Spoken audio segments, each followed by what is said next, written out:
నమస్తే, నేను అంకిత. గడిచిన ప్రభుత్వంలో చూసుకున్నట్లయితే కంపెనీలు పెట్టుబడులు పెట్టాలి అంటే భయపడిన స్థితి మనం చూసాము ఆంధ్రప్రదేశ్లో. అయితే ఇప్పుడు చూసుకుంటే ఏపీకి గుడ్ న్యూస్ వచ్చిందనే చెప్పాలి. ఇప్పుడు చూసుకుంటే ఏపీలో ఒక పెద్ద కంపెనీ తిరిగి రాబోతుంది అనేసి తెలుస్తుంది. ఇది కూడా రాజధానికి దగ్గరగా రాబోతుంది అని తెలుస్తుంది. ఈ విషయంపై డిస్కస్ చేయడానికి నాతో పాటు సీనియర్ జర్నలిస్ట్ డివిఎస్ సార్ ఉన్నారు. ఆయనతో మాట్లాడదాం. నమస్తే సార్. నమస్తే అమ్మా. సార్, మనం ఆంధ్రప్రదేశ్ని తీసుకుంటే గడిచిన 5 ఏళ్ళు కూడా అంటే ఎలాంటి టాప్ కంపెనీస్ అయితే మనం చూసింది లేదు. అయితే ఇప్పుడు చూసుకుంటే ఇప్పుడు కొత్తగా వచ్చిన ఏ ప్రభుత్వం అయితే ఉంది, టీడీపీ రాగానే అనేకమైన కంపెనీలు మేము పెట్టుబడులు పెడతామని ముందుకొస్తున్నాయి. వీటిలో చూసుకుంటే చాలా ఒక పెద్ద కంపెనీనే ఇప్పుడు త్వరలో ఏపీకి రాబోతుంది, మరలా తిరిగి రాబోతుంది అని తెలుస్తుంది. అది కూడా రాజధానికి దగ్గరగా రాబోతుంది అని తెలుస్తుంది. సార్, అసలు ఆ కంపెనీ ఏంటి? వెళ్ళిపోయిన కంపెనీ మళ్ళీ తిరిగి రావడానికి గల కారణం ఏంటి? Face value. Okay. Chandrababu face value, brand image. Babu brand ఇమేజ్తో తిరిగి వస్తున్నాయన్నమాట. అంటే ఎప్పుడైతే చంద్రబాబు మళ్ళీ ముఖ్యమంత్రి అయ్యాడో ఆంధ్రప్రదేశ్ ఇమేజ్ మళ్ళీ రీబిల్డప్ అవుతుంది. అమ్మయ్య, చంద్రబాబు వచ్చాడు, ఇక్కడ ఇన్వెస్ట్మెంట్స్ పెట్టచ్చు, మన పెట్టుబడులకు ఇక్కడ భద్రత ఉంటుంది అని అందరూ పారిశ్రామికవేత్తలు మళ్ళీ ఏపీ వైపు చూస్తున్నారు. ఇంతకుముందు జగన్మోహన్ రెడ్డి ముఖ్యమంత్రి వాటాల కోసం బెదిరించారు, కమిషన్లు అడిగారు. మరి ఆ పరిస్థితుల్లో అందరూ పరారయ్యారు. ఏది అమర్ రాజా బ్యాటరీస్, గల్లా రామచంద్ర నాయుడు ఎన్ఆర్ఐ, గల్లా అరుణ, గల్లా జయదేవ్, పెద్ద కుటుంబం వాళ్ళు. ఆ కుటుంబం మరి ఇక్కడ తన ప్రాంతంలో ఇవాళ నేను అమెరికాలో వేరే దేశాల్లో సెటిల్ అయ్యే కన్నా నా దేశంలో నా జన్మభూమిలో నా వాళ్ళకు ఉపాధి కల్పించాలని ఇక్కడ పెట్టాడు ఫ్యాక్టరీలు. ఎదిగాడు, చాలామందికి ఉపాధి కల్పించిన అమర్ రాజా బ్యాటరీస్ని జగన్మోహన్ రెడ్డి, సజ్జల రామకృష్ణారెడ్డి బెదిరించారు. కాలుష్యం అనే వంక పెట్టారు. ఏం చేశారు? అమర్ రాజా బ్యాటరీస్ తెలంగాణలో పెట్టుకున్నారు. తెలంగాణలో మహబూబ్ నగర్లో పెట్టారు వాళ్ళ ఎక్స్టెన్షన్ ఫ్యాక్టరీ. 10,000 కోట్లు పెట్టుబడి. కేటీఆర్ వెంటనే వాళ్ళ దగ్గర వాలాడు. కేసీఆర్ కొడుకు మా దగ్గర పెట్టండి అని అడిగాడు, పెట్టేశారు. ఇవాళ అక్కడ మరి 10,000 మందికి ప్రత్యక్ష ఉపాధి తెలంగాణ. అదే ఆంధ్రాలో పెట్టుంటే అదే కాదు. లులు మాల్లు విశాఖపట్నంలో పెడితే 3,000 కోట్ల పెట్టుబడి, 3,000 మందికి ఉపాధి ప్రత్యక్షంగా, పరోక్షంగా ఇంకా 4 రెట్లు.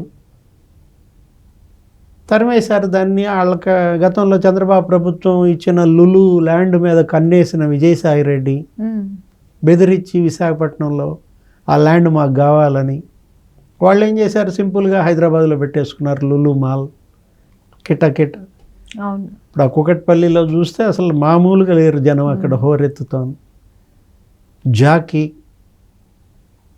అండర్వేర్స్ తయారు చేసే ఫ్యాక్టరీ, ఆ రాఫ్తాడ్లో ఉన్న ఫ్యాక్టరీ 40 కోట్లు అడిగాడు. ఎవరు? అతోప్ దుర్తి, ప్రకాష్ రెడ్డి వా బ్యాచ్. భయపెట్టారు, పారిపోయారు. ఆ జాకీ ఎక్కడ పెట్టారు? తెచ్చి ములుగులో పెట్టారు. తెలంగాణలో ములుగులో పెట్టేసుకున్నారు. ఇలా అనేక పెట్టుబడులు కంపెనీలను తరిమేశారు. సోలార్ పవర్ ప్లాంట్లను తుపాకీలు చూపించి బెదిరించారు. కియా ఇండస్ట్రీస్ని అక్కడ ఉన్న ఎంపీ మాధవ్ బెదిరించాడు. కియా CEO అని, నేను చెప్పిన వాళ్ళకి ఉద్యోగాలు ఇవ్వాల్సిందే, నాకు కమిషన్లకు ఇవ్వాల్సిందే అంటే Kia extension industries 13 extension units తీసుకుపోయి బెంగళూరు, కర్ణాటకలో పెట్టుకున్నారు. అంటే ఎలా తరిమేశారు అంటే చెప్తున్నా. ఫ్రాంక్లిన్ టెంపుల్టన్ విశాఖపట్నంలో 500 ఫార్చ్యూన్ 500 కంపెనీ తరిమేశారు. రాష్ట్ర విభజన జరిగినప్పుడు హైదరాబాద్ని మనం కోల్పోయినప్పుడు ఇక్కడ పరిశ్రమలు రావాలి అని చెప్పి చంద్రబాబు 5 ఏళ్ళు కాలికి బలపం కట్టుకుని తిరిగి తెచ్చిన పరిశ్రమల్ని తరిమేశారు. ఆ కియా కార్ల ఇండస్ట్రీ కూడా దేశంలో అతిపెద్ద FDI. గుజరాత్, మధ్యప్రదేశ్, మహారాష్ట్ర అందరూ పోటీ పడ్డ దానికన్నా ఎక్కువ రాయితీలు ఇస్తానని ఇక్కడ తీసుకొచ్చి పెట్టారు కియా. ఇవాళ కరువు సీమలో కార్లు పరిగెత్తున్నాయని చెప్తున్నారు. అనంతపురంలో, పెనుగొండలో భూముల రేట్లు పెరిగిపోయాయి.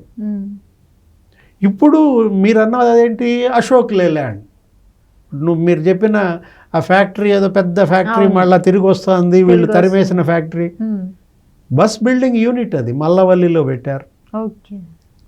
మల్లవల్లిలో 340 కోట్ల పెట్టుబడి, అంత అయిపోయింది, బెదిరించారు. వల్లభనేని వంశీ ఆ బ్యాచ్ అక్కడ బాపులపాడు మండలం మల్లవల్లి అక్కడ 150 ఎకరాలు వాళ్ళ కబ్జా చేశారు, వాళ్ళ అనుచరులు, వాళ్ళ బినామీలు. అశోక్ లేలాండ్ అంతా అయిపోయి ప్రారంభించే పరిస్థితిలో ఉన్నది కూడా జగన్మోహన్ రెడ్డి ఉన్నంత వరకు మేము అసలు దాన్ని ఓపెన్ చేయమని మూసేశారు.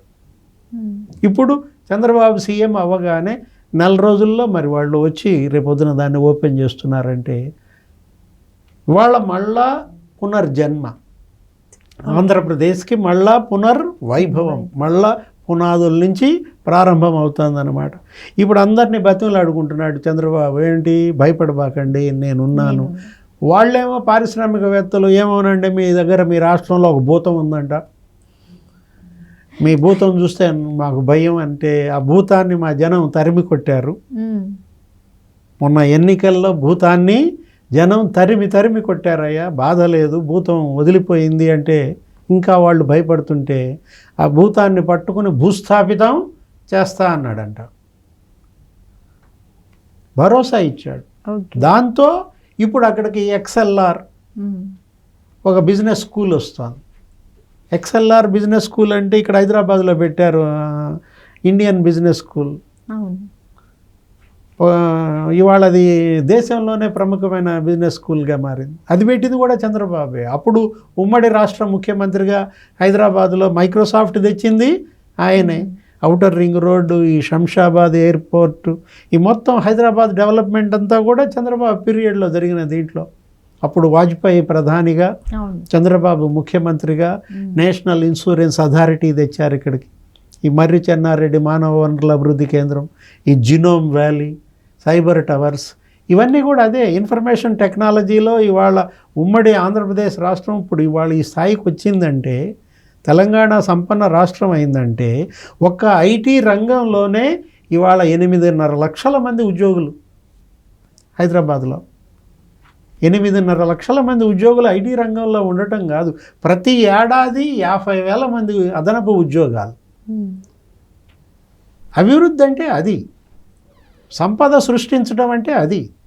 ఈ ఉద్యోగాలు, ఈ కంపెనీలు ఇవన్నీ రావడం వల్ల అటు భూముల ధరలు పెరుగుతాయి, ఇటు ఉపాధి ఏర్పడుతుంది. ఈ ఉపాధి, ఈ పెరిగిన ధరలు ట్యాక్సులు కడతారు, అది ప్రభుత్వ ఖజానా నిండుతుంది. ఆ వచ్చినటువంటి ఆ డబ్బుతో పేదలకి సంక్షేమం ఇస్తారు. ఇప్పుడు ఆంధ్రప్రదేశ్లో BPCL తెచ్చారు, మొన్నొచ్చి చూశారు మచిలీపట్నంలో ఆయిల్ రిఫైనరీ. మరి ఒక్క BPCL కనుక వచ్చినట్లయితే ఇవాళ అక్కడ 25,000 కోట్ల పెట్టుబడి, 25,000 మందికి ఉపాధి ఏర్పడుతుంది ఒక మచిలీపట్నంలో. విన్ఫెస్ట్ అనే ఒక కంపెనీ వచ్చి లోకేష్ బాబు వాళ్ళని కలిశారు, నాస్కామ్ ప్రతినిధులు వచ్చి కలిశారు. ఇప్పుడు నాస్కామ్ అంటే ఏంటి, 3,000 సాఫ్ట్వేర్ కంపెనీల అసోసియేషన్. కర్ణాటకలో వాళ్ళకి ఏదో తేడా వచ్చింది. సిద్ధరామయ్య గవర్నమెంట్ 100% రిజర్వేషన్స్ మా లోకల్ వాళ్ళకి వాళ్ళ ఉద్యోగాలు అనేసరికి వాళ్ళు బెదిరిపోయారు.